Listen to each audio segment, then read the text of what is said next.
With the transfer of this idea, a worldview called civilization, we could easily foresee how this is going to affect um, relations between old world persons and new world inhabitants, right?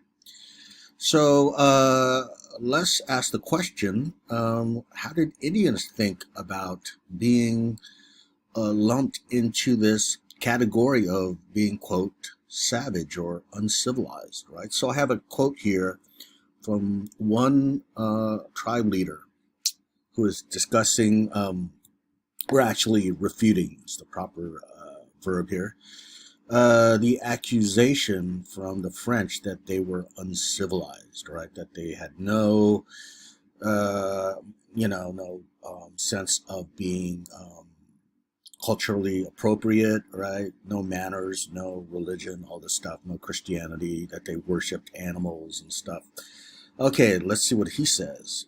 Quote, thou sayest of us that we are the most miserable and most unhappy of all men, living without religion, without manners, without honor, without social order, in a world without any rules like the beasts in the woods. That's what I discussed before, that they're part of the landscape, right? According to civilization. Well, if thou dost not yet know our real feelings, which us Indians have toward thy country, towards thy nation, it is proper that I inform thee at once. I beg thee now to believe that as miserable as we may seem in thine eyes, we consider ourselves nevertheless much happier than thou. Thou deceivest thyself greatly if thou thinkest to persuade us that our country is better, or excuse me, that if your country is better than ours. For if France is a little terrestrial paradise, art thou sensible to leave it?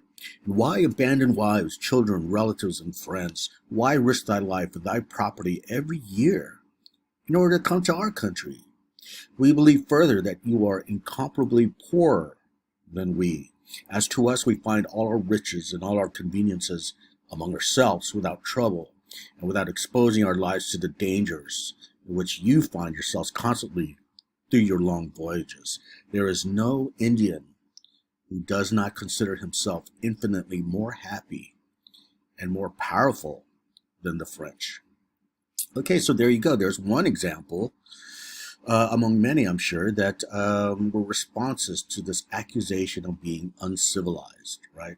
In a way, this trader was refuting this idea of them being inferior, especially because they're more happy, right? He used that index of happiness, interestingly enough.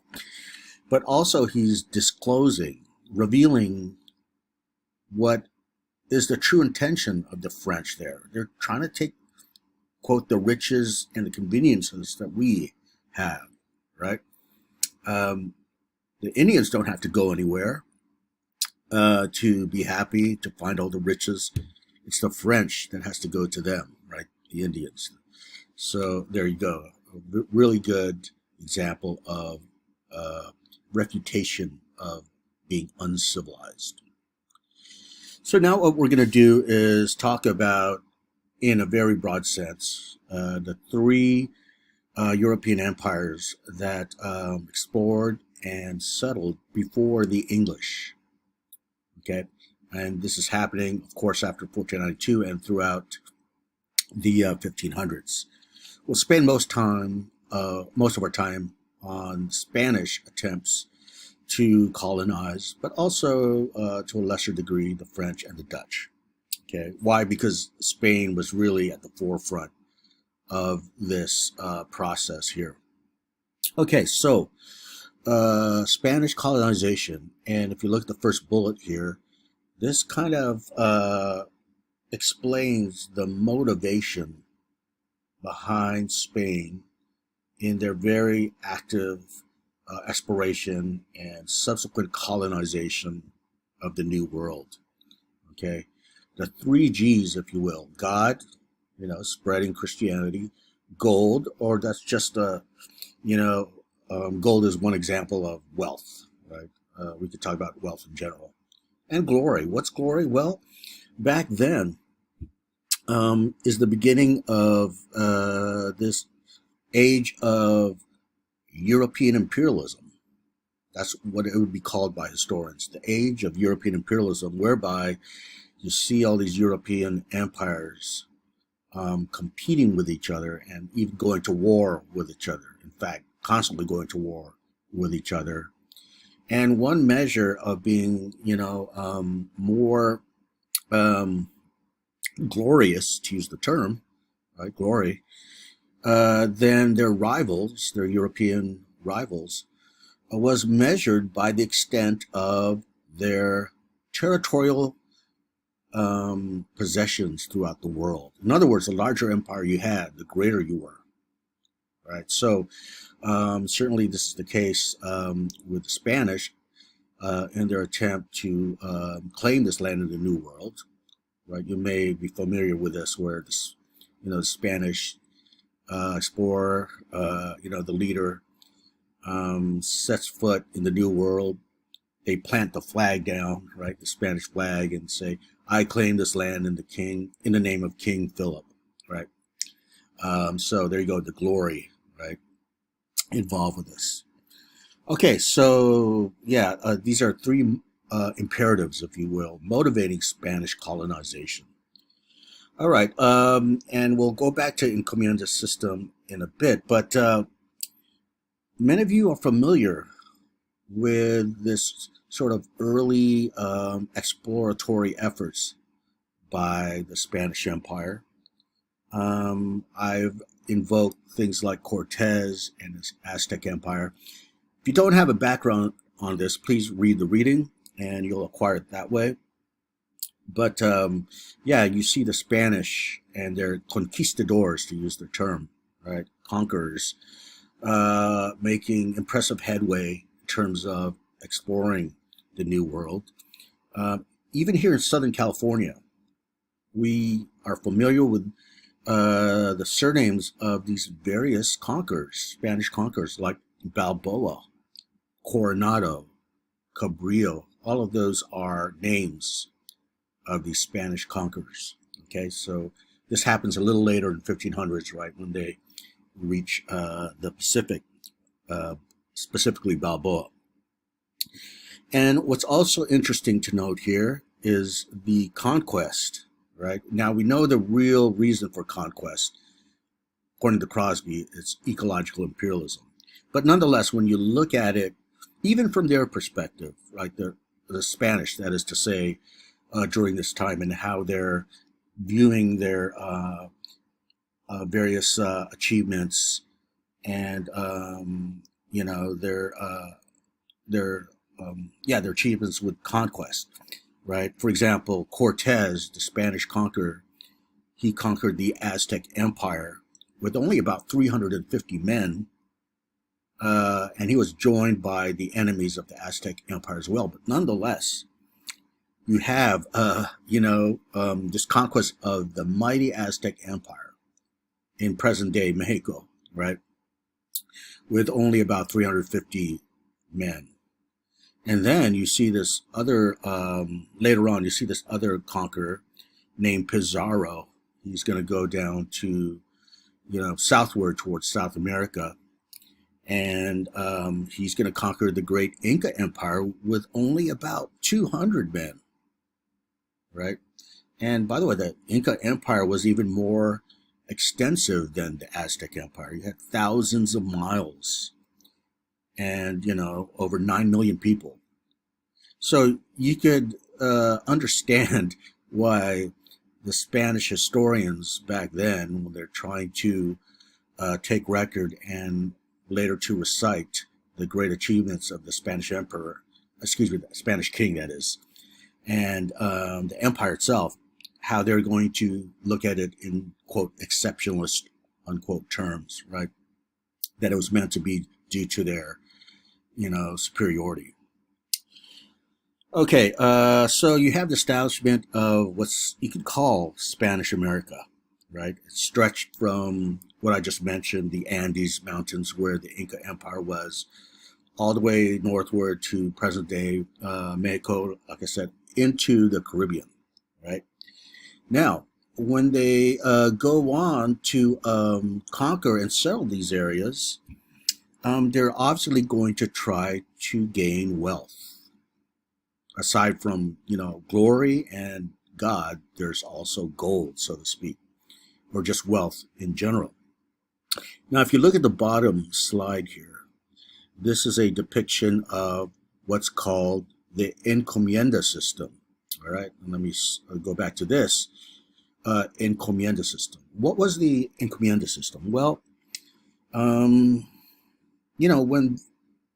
Cortez, for example, the Spanish leader who conquered the Aztec Empire in the 1520s, he had about 200 men, and of course he promised his men all this gold.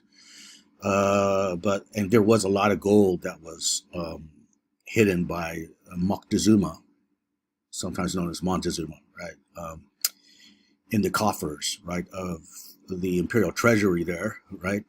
But eventually Cortez took the lion's share of that.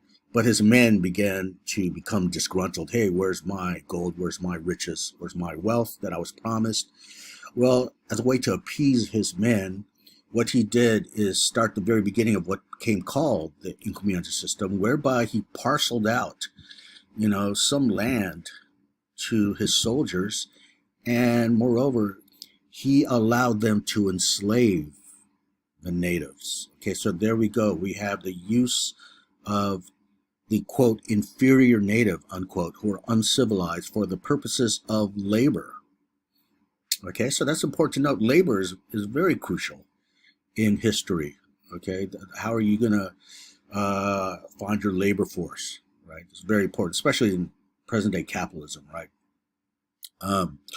So even back then, you had to solve this labor problem, and they used slavery as a way to solve it.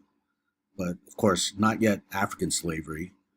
It's a little bit later, but we have enslaved, it's the proper term, native persons, right?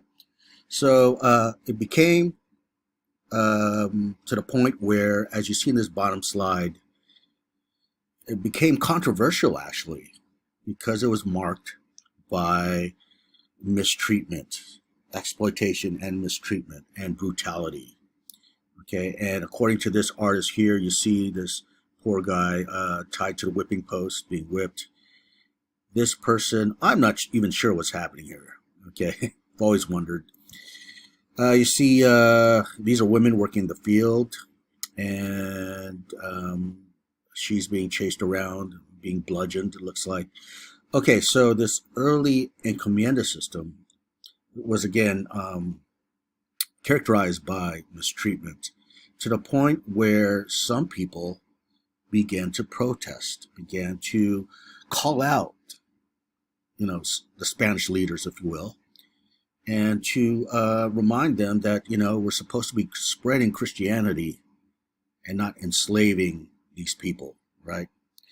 And by the way, it should be mentioned that according to Christianity back then, you can't have another Christian enslaving a fellow Christian. That can't happen. We're going to see how that changes in Virginia once you have African slaves who convert to Christianity, right? We're going to see how they deal with that, but that's in a future lecture.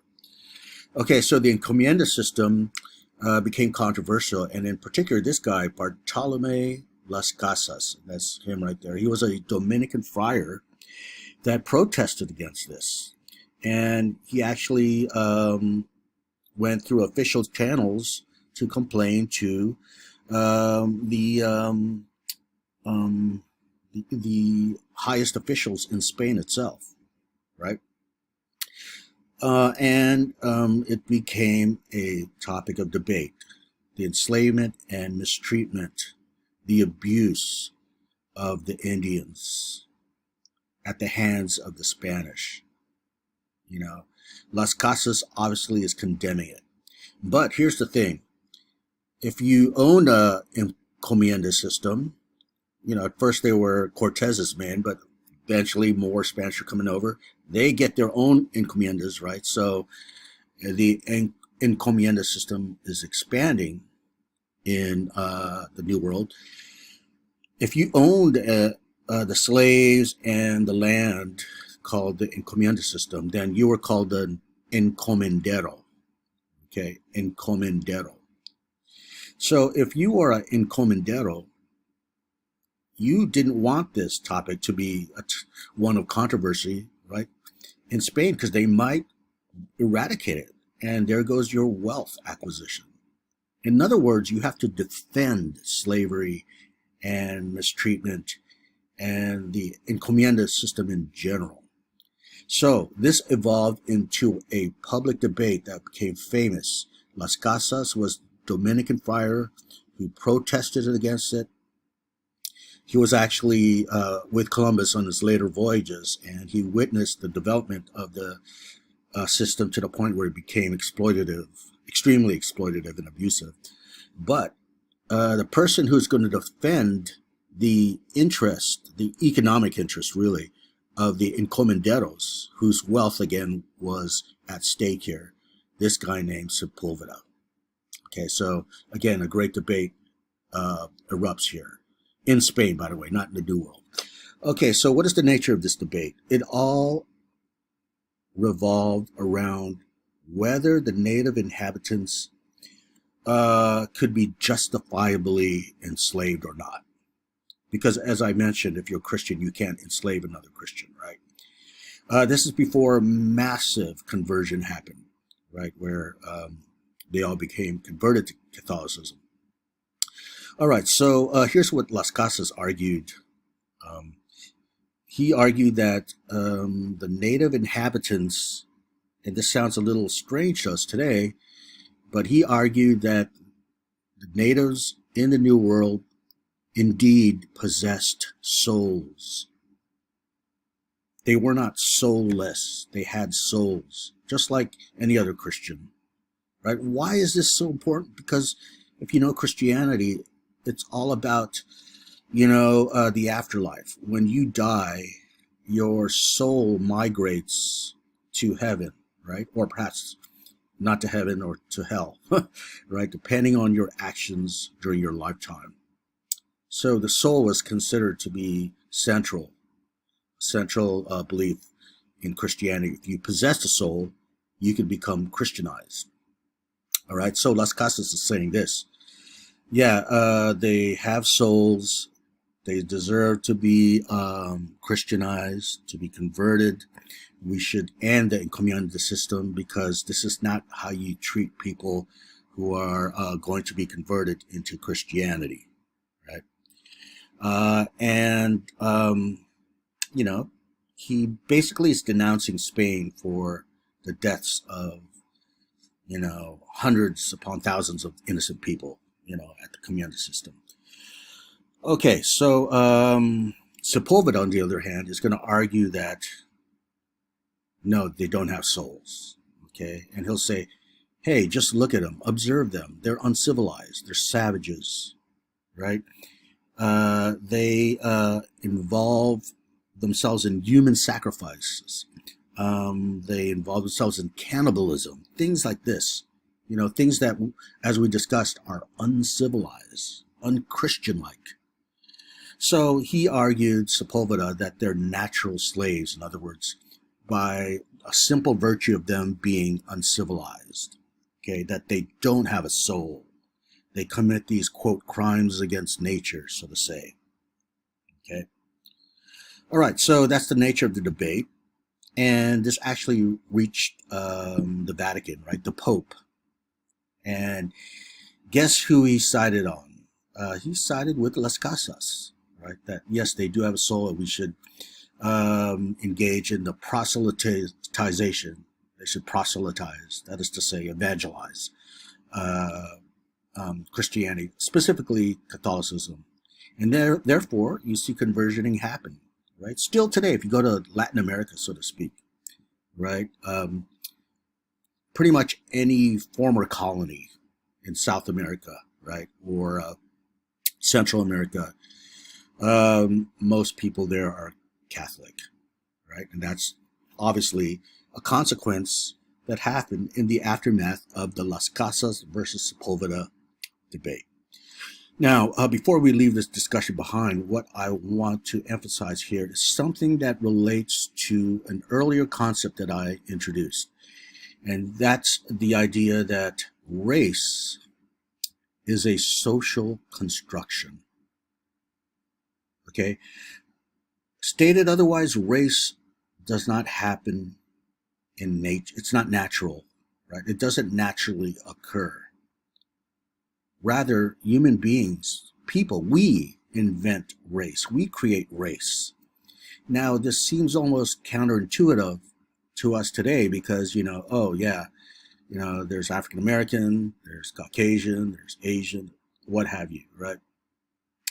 And isn't it natural that people with different skin color, are distinct from each other?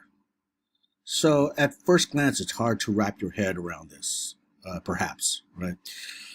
Okay, but historians and anthropologists and even, of course, scientists argue that there's no such thing as race being natural, occurring in nature. Or another way to say this from a scientific point of view is that race has no biological basis, even though we used to think of race that way. So, let me go back to their time, Las Casas and Sepulveda. The way most people thought about race back then in the old world was that, people with different skin color were not only naturally distinct, right? That is to say that skin color means that they're different in nature, right, from each other, depending on what category you fall under. Right, but there's a biological basis to this distinction. Okay, in a sense, you could say that this person has black skin, and if you go even beneath the skin, there's some differences with quote black people compared to white people, right? And the way it was thought to be different is through blood, right? It was thought to be there's such a thing as quote Spanish blood, or English blood, or Chinese blood, African blood. We still use those terms today. Personally, I have Filipino blood and some Spanish blood, right? According to my genealogy, there's that term blood. But is there such a thing as, Spanish blood? Is there such a thing as American blood? No, there isn't. We just invented that idea because we misconceptualized the distinction based on race color as based on biology, right? There's only 4 types of blood from the last time I checked, right? And it has nothing to do with race. It's, A type O, whatever, AB, what have you. Okay, so we're going to constantly return to this, but my final point here when it comes to the debate is this. There was such thing as race making. Okay, when you actually create race, it has to be created sometime, right, in history. Here is a case in this debate where you see Europeans creating race. This debate is exactly that. They're defining who the native inhabitants are according to their worldview, right, and using civilization and Christianity, which we discussed. But they're defining the native inhabitants as, they're defining their racial characteristics, right? So hopefully that's clear to you, that they're creating this racial category, right? Right before, well, if you happen to be a bystander, observer back then, right before your eyes, you see the creation of race. Now I'll be returning again to this idea of race as a social construction. If it's a little unclear to you, don't worry too much. We'll constantly touch upon this theme throughout the course. Okay, so that ends this video.